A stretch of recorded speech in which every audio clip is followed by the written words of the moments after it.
오늘 말씀을 함께 나누기 앞서서 하나 좀 잔소리를 하고 가겠습니다.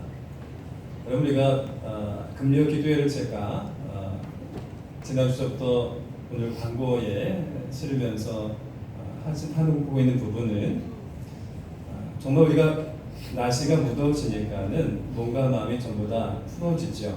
그런데 금요 기도회 자리만큼은 늘 사모하는 분들이 있어서 정말 뜨겁게 기도하고 찬양하고 있습니다.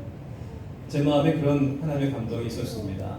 정말 교회가 새로워지고 이 어려운 시대에 가정이 변화되어지고 회복되기 위해서 우리가 정말 힘을 다해야 될 것이 무엇일까? 결국 기도 외에는 없는 거예요.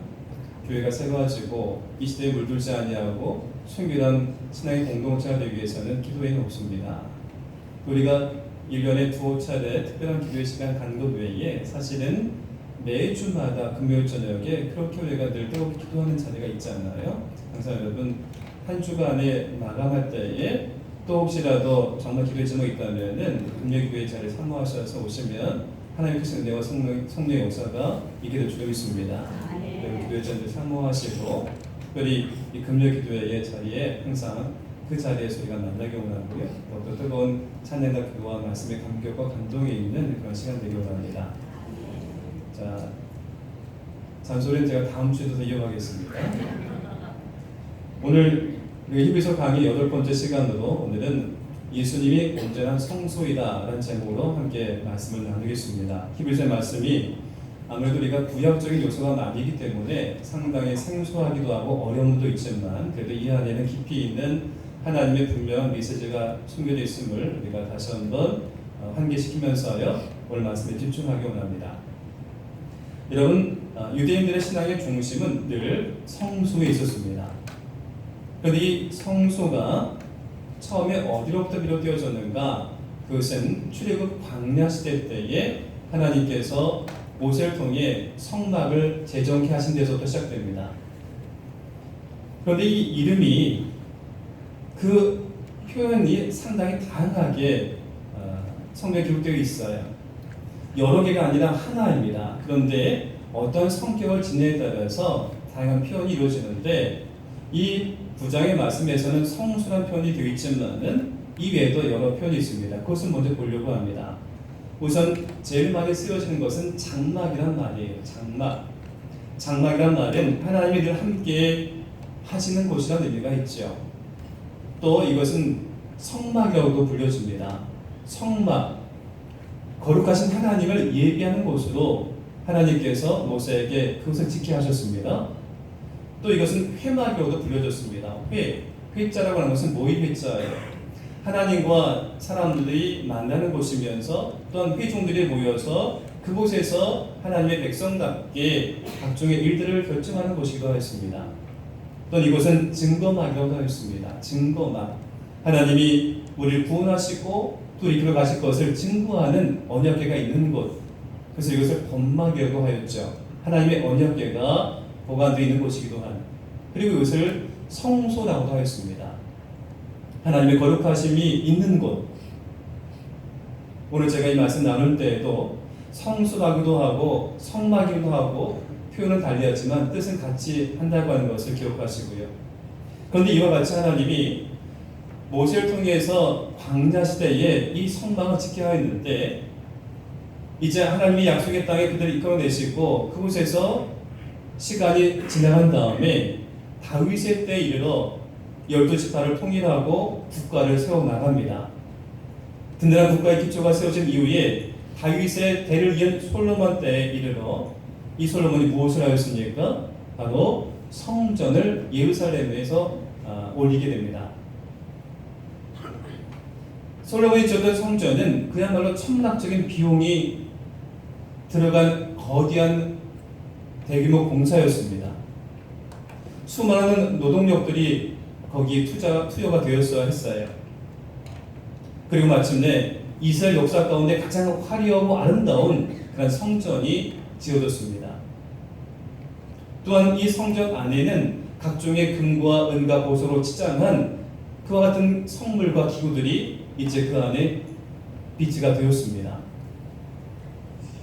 이 성전은 솔로몬의 최고의 대표적인 치적이자 이스라엘 백성들 전체의 자긍심이자 자랑이기도 하였습니다.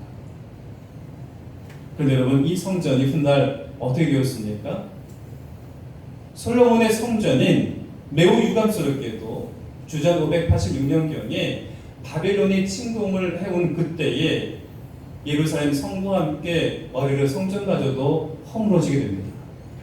그리고 그 안에 있던 각종의 성물들, 거룩한 기구들은 전부 다 약탈자들에 의해서 전부 다 약탈당하는 수모를 겪게 됐죠. 여러분 생각해 보십시오. 성전입니다. 하나님의 임재가 있는 거룩한 곳입니다. 근데 어떻게 하나님의 성전이 이와 같은 약탈자들에게 손상을 입고 허물어질 수가 있겠냐고 하는 거예요. 어떻게 하나님의 성전이 허물어질 수 있을까?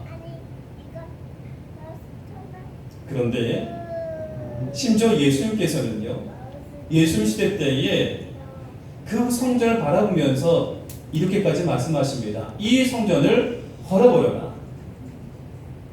요한복음 2장 19절의 말씀이 있죠. 예수께서 대답하여 이르시되 너희가 이 성전을 헐라 내가 사흘 동안에 일으키리라.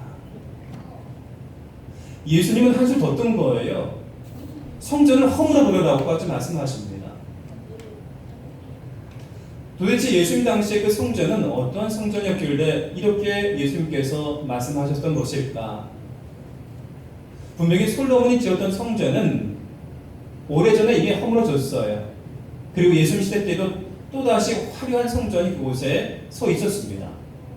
그 성전은 헤롯 일가가 지은 성전이었어요. 그 시대는 로마가 통치하던 시대였습니다. 로마의 지배하에 있던 이 유대인들에게 이 헤롯 일가가 이 로마의 하수인으로 스스로를 자청하면서 그 땅에 왕권을 달라고 요청합니다. 그래서 로마의 승인을 받아서 헤롯 일가가 왕위를 얻게 되는데 문제는 정통성이 없는 거예요. 유대인들의 환심을 사지 못합니다. 그래서 이 헤롯 일가가 율법 중심의 사회였던 유대인들을 통합하고 효과적으로 통치하기 위해서 세웠던 성전이 바로 예수님 시대 때의 헤롯 성전이었던 거예요. 말하자면 이 성전인 헤롯 일가의 야망과 세속적인 욕망의 산물이었던 것입니다. 솔로몬이 지은 성전과 헤롯이 지은 성전의 공통점이 있어요. 매우 화려하고 매우 웅장하며 각종의 상상을 초월할 만큼의 아름다운 것들로 장식되어졌다고 하는 것입니다. 그런데 솔로몬이 지은 성전은 완전히 초토화되어 사라져버렸고요. 헤롯이 지은 성전은 예수님의 책망의 대상이 되었다는 것입니다. 여러분 도대체 어디서 무엇이 잘못되었길래 이와 같은 일들이 발생한 것일까라는 거예요. 출애굽 광야 시대 때에 하나님이 모세에게 성막을 짓게 한 이후에 성막이 다 완성된 다음에 이렇게 말씀하십니다. 출애굽기 25장 22절 말씀 보니까 거기서 내가 너와 만나고 네게 명할 모든 일을 네게 이르리라 이런 말씀이있어요. 하나님의 성막, 하나님의 성소가 어떤 곳인지 분명하게 정의하고 있는 말씀입니다. 우리가 이미 앞에서 보았던 것처럼 그곳은 장막이기도 하였고 성막, 회막, 증거막, 범막, 성소 다양한 이름으로 그렇게 불려졌는데 이것을 압축해서 세 가지로 말한다면 이런 겁니다. 하나님의 성소는 하나님과의 만남이 이루어지는 곳이라고 하는 겁니다. 그런데 하나님과의 만남이 이루어진 이곳은요, 그 특정한 장소에 국한하지 않는다는 겁니다. 말하자면 하나님이 우리에게 광야에서 만나기 원한다면 광야가 성소가 되는 거예요. 나의 편의와 나의 편에 맞춰진 곳이 성소가 아니라 하나님이 부르시고 하나님께서 말씀하신 그곳이 진정한 성소가 되는 것입니다. 우리의 편리와 우리의 필요를 채워 충족시키고자 하는 그곳이 성소가 될 수가 없는 거예요. 하나님이 계신 것, 하나님이 명하신 것, 하나님이 부르신 그곳이 우리가 찾아가야 될 진정한 성소가 되는 것입니다. 또한 성막이 어떤 곳인가? 하나님의 주권이 선포되는 곳이었습니다. 이런 출애굽 이후에 이들이 광야에서 하루하루 살아가는데, 광야에서는 하루이틀도 살기가 어려운 곳이잖아요. 그 많은 이스라엘 백성들이 무려 40년 동안 광야에서 지낼 수 있었던 것은 그들의 탁월한 능력과 생존 능력이 있어서가 아니라 절대적으로 하나님의 주권하에 그들이 보호받고 다스림을 받았기 때문에 광야에서 살아남을 수가 있었던 겁니다. 성막이란 하나님의 주권하에 우리가 살고 있다고 하는 것을 인정하는 것이라고 하는 겁니다. 여러분, 주권이라는 것은 보이는 게 아니잖아요. 하나님의 주권하에 있는 것이 진정 거룩한 성소, 성막이 되는 겁니다. 또한 성막은 하나님이 인도하신 대로 나아가는 첫 출발이 되기도 하였습니다. 이제 이스라엘 백성들이 한 곳에 정착했다가 텐트잖아요. 장막을 거두고 가장 앞세워서 제사장들이 언약궤를 짊어지고 나아가면 비로소 이스라엘 백성들이 그 언약궤를 바라보고 이동하였습니다. 즉 하나님의 언약궤, 그 말씀이 그들을 이끌었고 인도해 갔다고 하는 겁니다. 성막이란 하나님의 인도하심을 받고 하나님의 이끄심을 따라 살아가는 것을 의미하는 것이지요. 이것이 진정한 성소의 의미입니다. 이처럼 하나님의 성소는 결코 고정적이지도 않고 어느 곳에 매이지도 아니하는 역동적이며, 그렇기 때문에 누구에게도 허물어질 리가 없고 어떤 사람의 손길로도 약탈당할 수가 없는 특정한 불순한 의도로 세워진 곳이 아닌 오직 하나님에 의해서만, 하나님 위에서만 세워진 곳이 바로 성소라고 하는 것입니다.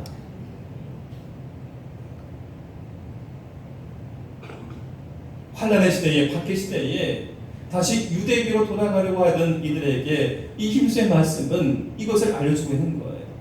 다시 원래대로 돌아간다면 너희들이 예루살렘 성전을 찾게 될 터인데 그 예루살렘 성전인 곧 허물질 수밖에 없는 것이다.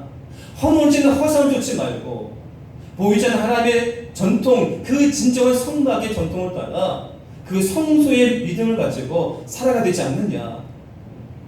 이 땅에 오신 예수 그리스도께서는 대제사장이 되시면서 그분 자신이 진정 하나님께서 광야 시대 때에 제정하셨던 성소의 대를 이은 그분 자체가 온전한 성소가 되시는 분이시다라고 하는 것을 그들에게 알리면서 보이는 것에 매이지 말고 보이지 않는 성소를 쫓아 살아갈 수 있어야 된다고 하는 것을 당부하는 말씀이 오늘 본문의 말씀인 거예요. 그렇습니다. 예수님이 온전한 성소가 되시는 겁니다. 예수님 우리의 성소가 되는 거예요. 오늘 말씀 11절의 말씀 보시기 바랍니다. 그리스도께서는 장래 좋은 일에 대제사장으로 오사 손으로 짓지 아니한 것 곧 이 창조에 속하지 아니한 더 크고 온전한 장막으로 말미암아라는 말씀이 있어요. 이 말씀이 좀 어려운 듯 같지만 쉽게 말한다면 여러분, 손으로 짓지 아니한 것이라고 하는 겁니다. 창조되지 아니했다고 하는 것은 사람에 의해서 지어진 것이 아니라고 하는 겁니다. 즉 하나님의 손에 의해서 직접 다스려지고 주장되어지고 통치되어진 거룩한 것, 그것을 예수님이 지향했다는 겁니다. 더 쉽게 말한다면 예수님이 주목한 것은 그 시대의 율법주의자들과 제사장들이 그랬던 것처럼 보이는 성전에 주목한 것이 아니라 예수님은 하나님의 손으로 직접 지은, 사람에 의해서 지어진 것이 아닌 보이지 않는 성소, 그 온전한 성소를 지향하며 그것을 바라보며 출애굽 당시 하나님께서 지정케 하신 그 성막의 전통에 따라서 그것을 지향하며 우리에게 그 성소의 신앙을 가르쳐주고 있었다고 하는 그런 말씀인 거예요.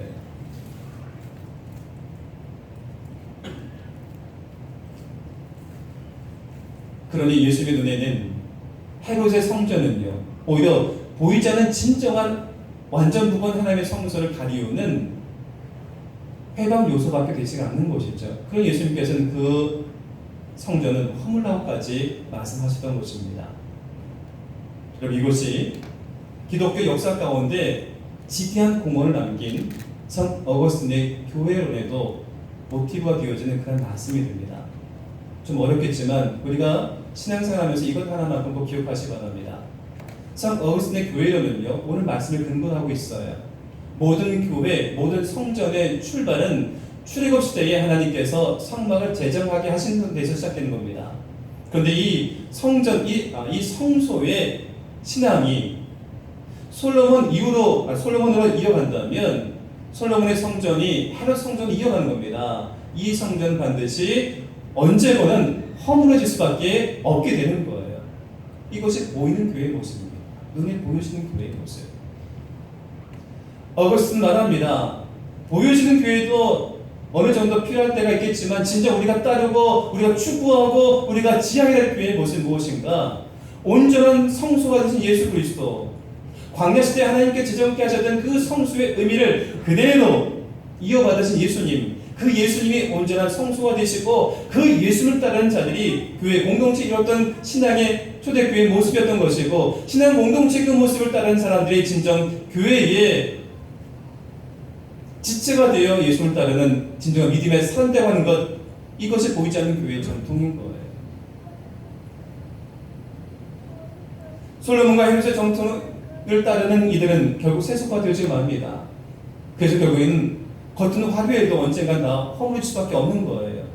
반면에 보이지 않는 광야시대의 성막에 손으로 짓지 않은 하나님의 성소를 따르고 지향하는 교회는요, 끝까지 하나님 나라 확장되어 쓰임받고요, 하나님의 뜻하신 바대로 세상을 변화시키는 그런 역할을 감당하는 진짜 교회가 될 줄로 믿습니다. 여러분, 강설교회 공동체가 추구하는 교회의 모습이 무엇입니까? 우리 계속해서 수년 동안 이 비전을 가지고 나가고 있습니다. 성경적 공동체를 지향하는 강설교회. 여러분, 성경적 공동체라고 하는 것이 바로 이 보이지 않는 교회의 전통을 말하는 거예요. 건물을 위주로 하는 교회가 아니라 온전한 성소되는 예수님을 중심으로 해서 예수님이 우리의 중심이요, 예수님이 우리의 몸이며 예수님의 말씀을 가르치는 사도의 가르침을 받아 서로 떡을 떼며 교제하며 오로지 기도하기 힘을 다하는 신앙 공동체의 모습, 그 모습을 우리가 닮아 가져가는 것이 성령의 공동체의 비전인 거 아니겠습니까? 이것이 이제 우리가 품고 가야 될 참여교회의 모습이 되는 것입니다.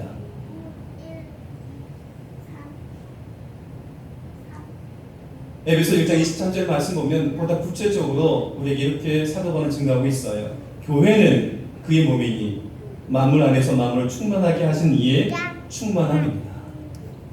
교회가 예수님의 몸이라고 하는 거예요. 교회가 예수님의 몸이라고 하는 겁니다. 여러분, 우리가 입으로 날마다 고백하잖아요. 그런데 여러분, 예수님이 눈에 보이는 게 아니잖아요. 근데 교회는 예수님의 몸이라고 하는 겁니다. 이 말을 다시 강조하면요, 교회는 보이는 것이 아니라는 겁니다.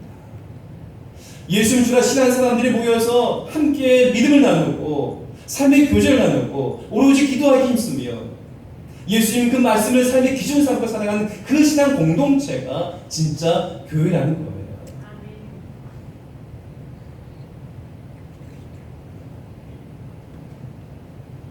눈에 보이는 성전을 쫓아 살지 말고 힘들고 어려워도 예수 믿고 시작하였으니 온전하신 성수님 예수님만을 바라보고 나아가자고 했던 이 초대교회 사도들과 영적 리더들의 이 강절함과 간곡함이 여러분 느껴지시면 됩니다. 다시 원래의 유대교로 돌아가서 예루살렘 성전 찾으려고 했던 그들에게 말씀하고 있는 겁니다. 곧 허물어져버릴 저 성전을 향해 나가지 말고 불편하고 힘들어도 예수 그리스도를 붙잡고 나가야 된다. 이거 진짜 교회다. 이거 진짜 성전이다. 우리가 지향해야 될 모습이 바로 이것 아니냐라고 하는 이 간절한 음성이 오늘 우리들에게도 향하고 있는 말씀이 좀 있습니다. 여러분, 예수 그리스도를 온전한 성소로 삼을 때만이 진정 하나님과의 깊은 만남이 이루어지고요, 하나님의 주권하에 우리가 살아갈 수 있는 것이고요, 하나님의 이끄심과 인도하심을 받게 될 줄로 믿습니다. 온전하신 예수님만을 바라보면서 그분과 더욱더 친밀해지고 그분의 주권하에 그리고 그분의 인도하심을 받는 저는 되시기를 주의 이름으로 축원합니다. 이제 세 번째로 그렇다면 우리 자신에게 이러한 질문 던져보았으면 좋겠습니다. 지금 우리는 예수님이 이렇게 온전한 성소로 정말 믿고 따르고 있는가입니다. 지난주 화요일에 목회자들이 모이는 선교회가 있었습니다. 거기서 모여가지고 오전에 회의하고 점심을 먹고 그 식사 후에 티타임 하는 시간을 가졌는데, 저희 동료 목사님들 몇 분과 이런저런 얘기를 나누다가 한 목사님이 이런 얘기를 하는 거예요. 자기 교회가 속해 있는 지방에 감리교에서도 내노라는 큰 교회가 하나 있습니다만은 그 교회에 사회적인 문제가 일어나가지고 또 내부적인 문제가 있어서 상당한 분들이 교회를 나갔다는 겁니다. 뭐 워낙 큰 교회니까는 1000명, 2000명 나가는 거는 그분들은 티도 안 나죠. 아무튼 많은 수가 나갔다는 거예요. 그런데 믿음 생활 잘하던 분들이 여러분 아예 믿음을 저버리는 경우도 있지만은 그렇지 않은 경우 다른 교회를 가게 되지 않나요? 그래서 제가 농담만 진담만 말했습니다. 같은 감리교회라면은 목사님의 교회도 좀 왔겠네요 했어요. 그랬더니 이 목사님이 씁쓸하게 말한 겁니다. 단 한 명도 오지 않았다고. 그 많은 분들이 도대체 어디로 흘러갔을까? 여러분 궁금하지 않습니까? 저 물어봤어요. 그러면 그 교회 나오신 분이 대부분 어디로 갔습니까? 라고 했더니 그 동네에 거의 비슷한 대형 교회가 하나 있다는 겁니다. 다시 그 교회로 다 갔다는 거예요. 말하자면 큰 교회 다니는 분들은 큰 교회로 이동한다는 거예요. 제가 굳이 여러 설명하지 않아도 그 이유를 아실 겁니다. 여러분, 우리가 사는 이 시대는요, 혹독한 박해를 받거나 신앙생활하기 어려운 환난의 시대가 아니에요. 우리는 신앙의 자유가 있습니다. 그런데 이 신앙의 자유를 가지고 우리는요, 조금 더 편리하고 조금 더 우리에게 유용한 성수를 찾고 있는 것은 부인할 수 없는 우리의 현실적인 모습이기도 합니다. 좀 더 솔직하게 말한다면 여러분 눈에 보여진 성소, 즉 크고 여러 가지로 많은 비용을 추가하면서 지었던 그 웅장한 성전에는요 유익받는 것 정말 많습니다. 여러모로 부러울 것도 많이 있어요. 음향시설이라든가 교회시설 너무너무 잘 되어 있습니다. 프로그램은 어떻습니까? 얼마나 좋은 것들이 많은지 몰라요. 어린애들 양육하는데도 너무나도 큰 많은 도움 받습니다. 아이를 제대로 잘 양육시킬 수 있을 만한 그런 시스템 갖추고 있습니다. 청년들이 기왕하면 큰 교회 가면 훨씬 더 많은 이들을 만날 수 있기 때문에 친분도 쌓고요. 또 장래에 짝도 만날 수가 있는 겁니다. 여러모로 좋지요. 그런데 과연 이 같은 현상이 대형교회로 몰린 이 같은 현상이 과연 예수님을 온전한 성소라고 믿는 사람들의 참된 모습일까 하는 데에는요 의문을 갖지 않을 수가 없어요. 마태복음 16장 13절 말씀 이하에 보면 예수님께서 빌립보 가이사랴 지방에 들어가셔서 제자들에게 아주 곤란한 질문하는 장면이 나와 있습니다. 빌립보 가이사랴, 여러분 이 도시 이름이 빌립보 가이사랴예요. 뭔가 의미가 있지요. 가이사라라는 이름을 붙여진 것은 함부로 그 이름을 쓸 수가 없었습니다. 가이사라, 카이사르, 시절 많은 거잖아요. 로마 황제의 이름이 붙여진 도시라면 그 도시는요 정말 신생 도시이자 로마식의 도시이자 그 안에는 신전이 있고 로마 황제의 흉상이 있고 가장 아름답게 지어진 그런 화려한 도심을 의미하는 거예요. 그 도시에 사는 사람들은 특권 계층인 겁니다. 그런데 그 화려한 도시에 예수님과 제자들이 들어간 겁니다. 의도적으로 예수님께서 그들을 데려가셨어요. 여러분 예수님의 행색도 그렇거니와 제자들의 모습은 어떤 모습이었겠습니까? 모르긴 해도 요즘 봉준호 감독의 기생충이라는 영화를 많은 분들이 보고 계시죠. 결론 매우 씁쓸합니다만은 아마 이들은요 들어가자마자 자기 몸에 냄새가 나지 않을까 자기 옷의 냄새를 맡았을 거예요. 초라하고 남루하게 이를 말할 모습일 겁니다. 이들은 갈리 출신이에요. 나살 출신입니다. 비교할 수 없는 그 도시에 들어간 거예요. 근데 그 도시에서 예수님이 그러시는 겁니다. 너희에게 묻는다. 사람들이 나를 누구라고 하더냐.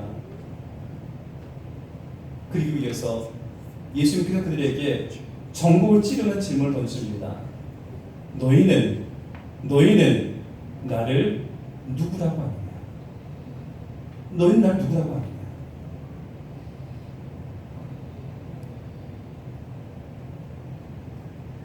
왜 예수님께서는 갈릴리도 아니고 나사렛도 아니고 그들의 고향을 떠나서 그 머나먼 그 도시에 들어가서 굳이 초라하게 이루 말할 수 없는 자신의 모습을 갖고 있는 제자들에게 이 질문을 던진 것일까요?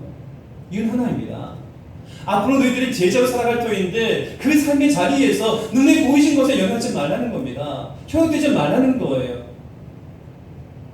눈에 보이신 것 때문에 두려워하거나 겁내지도 말라고 하는 겁니다. 눈에 보이진 성전을 쫓아가던 시대에 예수님께서는 보이지 않는 성소, 예수님 바라보기를 말씀하고 계신 거예요. 누구나 편리하고 누구나 좋은 것이 선호하는 그 시대에 예수님께서는 불편해도 힘들어도 보이지 않는 예수님, 당신을 주다 신하게 하시고 진정한 성도이신 예수님 바라보며 살기를 원하셔서 그들에게 너희는 나를 누구라고 질문하냐 질문을 던지시고 그들의 믿음을 심어주고자 했던 것입니다. 오늘 저 여러분은 무엇을 따르고 계십니까? 예수님이 나의 온전한 성수라고 믿고 따른다면 여러분 눈에 보이신 것에 현혹되거나 거기에 마음을 두지 마십시오. 그 모든 것은 허망하게 무너질 수밖에 없어요. 보이지 않는 하나님, 우리의 성수 대신 예수 그리스도가 중심이 된 그 같은 교회 공동체가 하나님이 기뻐하시는 공동체가 되는 것이고요. 그 같은 교회 공동체 안에서 그리스도의 몸이신 예수님을 몸으로 삼고 그 교회를 열심히 섬기며 나아갈 때에 불편하고 불이하고 어려운 것도 있겠지만 그것마저도 감수하며 나간 이들을 통해 하나님께서 역사하시고 당신의 나를 확장하는 일에 더욱더 우리를 통해 그 일을 이뤄가실 줄로 믿습니다. 기독교의 역사는요 성전 위주로 되어지지 않았어요. 오늘 히브리서의 말씀에 배경된 것도 마찬가지 아니었습니까? 초대교회는요 신앙의 공동체가 있었을 뿐이지 땅 한 편 갖고 있지 않았습니다. 교회의 역사는 이와 같이 보이지 않는 예수를 말미암아 지금까지 이어진 거예요. 우리는 이 시대에 또다시 옛날처럼 돌아가는 거지 않나요? 보이는 성전에 연연하지 않나요? 여러분 그러지 마시고 강석의 공동체만큼 저런만큼은요 보이지 않는 예수를 중심으로 해서 진짜 신약 공동체, 성경적 공동체를 지향하며 참된 바르고도 하나님 기뻐하시는 미랄과 같은 거룩한 씨앗과 같은 역할을 감당하시면서 그 교회를 만들어 나가는 주역들 되시기를 주의 이름으로 축원합니다.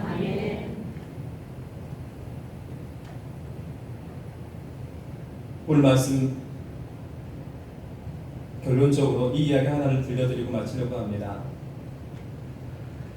셔엘 실버스타인의 짧은 동화 한 편의 이야기입니다. 어디로 갔을까? 나의 방쪽은. 동그라미가 있었습니다. 이 동그라미가 그만 자기 한쪽이 떨어져 나갔어요. 많이 불편했습니다. 그래서 내 한쪽이 어디 갈까? 그 조각을 찾아서 길을 떠납니다. 동그라미는 원래 모습대로 한다면 잘 굴러가니까 속도도 빠르고 어디든 다 갈 수 있죠. 근데 한쪽이 떨어져 나가니까 불편합니다. 그리고 시간도 많이 지체가 됩니다. 그런데 그렇게 굴러 불편하게 다니는데 오히려 주변의 상황이 보이는 거예요. 그래서 이 동그라미는 풍뎅이들과도 얘기 나누고 꽃들과도 얘기 나누고 놀이하고 즐겁게 그 시간들을 보냅니다. 그러다가 마침내 자기 일부 조각을 발견하게 됐죠. 그리고 그 조각을 이제 자기의 몸의 일부에 끼워 놓으니까 완전체가 됩니다. 신났습니다. 좋았습니다. 그리고 이제 마음껏 굴러다닙니다. 어디로든 가게 되고요. 속도도 빨라졌어요. 그런데 분명히 완전하게 되고 속도도 빨라지고 모든 게 다 좋아졌는데 이제는 예전에 좀 불편했어도 눈에 띄던 꽃들과 풍뎅이들과도 더 이상 이야기를 하지 않게 되었습니다. 이야기할 시간이 없어요. 그들과 아름답게 불렀던 노래들도 다 사라지고 말았습니다. 이 동화는 이런 결론을 맺고 있어요. 때론 완벽하지 않은 것이 더 행복하다. 여러분 성소가 어디에서 시작됐다고요?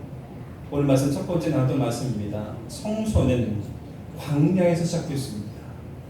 광야는 사람이 살기가 매우 불편하고 힘든 곳입니다. 그런데 하나님 그곳에서 장막을 짓게 하셨잖아요. 하나님이 계신 곳이 성소입니다. 예루살렘 성전이 아니라 하나님이 계신 곳이 성전이에요.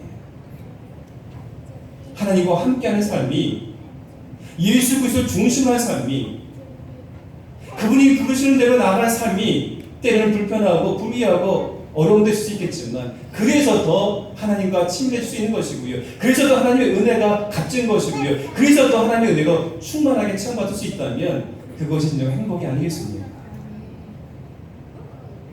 완벽하진 않아도, 교회의 모습이 그렇다지 않아도, 대형교회처럼 모든 프로그램이 완벽하게 갖추지 않았어도 예수님 말을 온전한 성소로 삼으시고 오히려 이 안에 있는 행복과 즐거움을 찾을 수 있게 되시기를, 그래서 감사와 기쁨으로 충만한 신앙의 생활을 유지해 나가는 저 여러분, 우리 강수교 공동체 되기를 주의 이름으로 축원합니다. 우리 주신 말씀 마음속에 새기면서 이 찬양 같이 하기 원합니다. 우리의 다짐의 절에 고백되기 원합니다.